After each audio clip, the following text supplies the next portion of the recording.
حوثیوں کے خلاف کئی سارے مشن اب تک بنائے گئے ہیں، لیکن ابھی تک میں آپ کو بتاتا چلوں کہ پچھلے 9 مہینوں سے یمن کے حوثی فلسطین کے سپورٹ میں حملے کر رہے ہیں۔ ریڈ سی میں امریکہ، UK اور یورپی یونین کے جو بڑے بڑے شپس ہیں جو اسرائیل کی طرف آ رہے ہیں، ان کے اوپر اٹیکس کر رہے ہیں، حملے کر رہے ہیں اور فلسطین کے سپورٹ میں لڑ رہے ہیں۔ ابھی تک ان کے خلاف یورپی یونین سمیت امریکہ، برطین نے کئی سارے مشنز بنائے ہیں، لیکن ابھی تک کوئی مشن کامیاب نہیں ہو پایا۔ ابھی حوثیوں کے خلاف یورپی یونین نے اسپائرڈ نام سے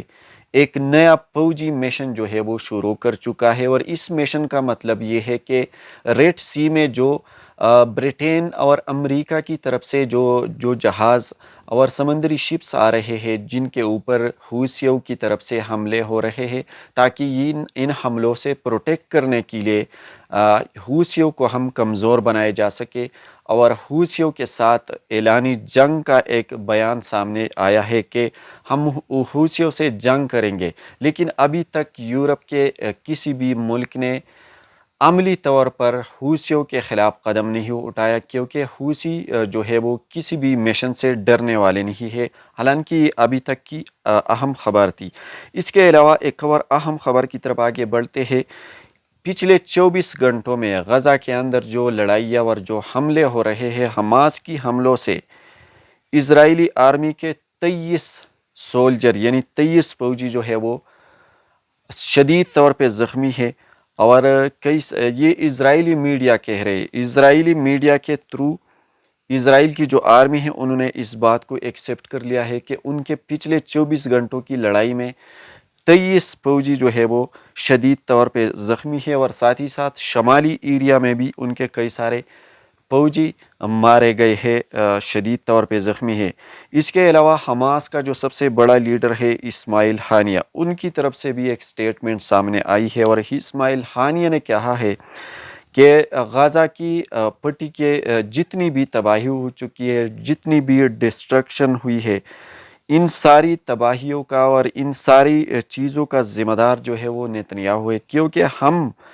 ہر بار یہ چاہتے ہیں کہ سیز فائر ہو جائے، ہم ہر بار جنگ بندی کے لیے تیار ہو رہے ہوں گے، لیکن ان کے بدلے میں جو ہے نیتنیاہو سیز فائر نہیں چاہتے، اور اسی وجہ سے غزہ کی ڈسٹرکشن نیتنیاہو کی غلط رویے کی وجہ سے ہو رہی ہے۔ تو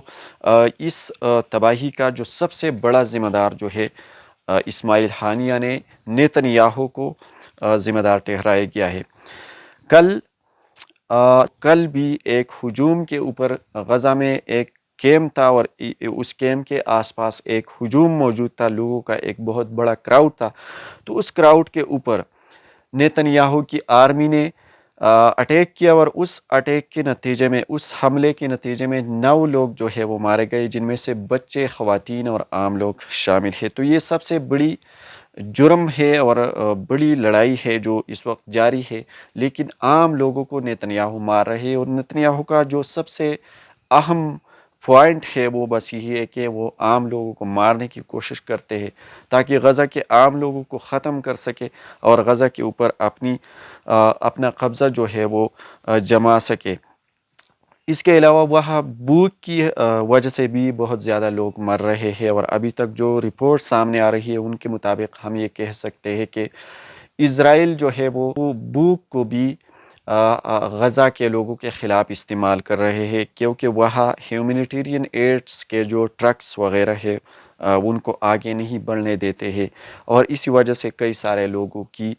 شہادتیں بھوک کی وجہ سے، انہیں خوراک نہیں ملتے تو بھوک کی وجہ سے ان کی شہادتیں ہو رہی ہے۔ تو یہ اسرائیل کی سب سے بڑا ظلم ہے، اور پوری دنیا اس تماشے کو، اس کھیل کو دیکھ رہے ہیں۔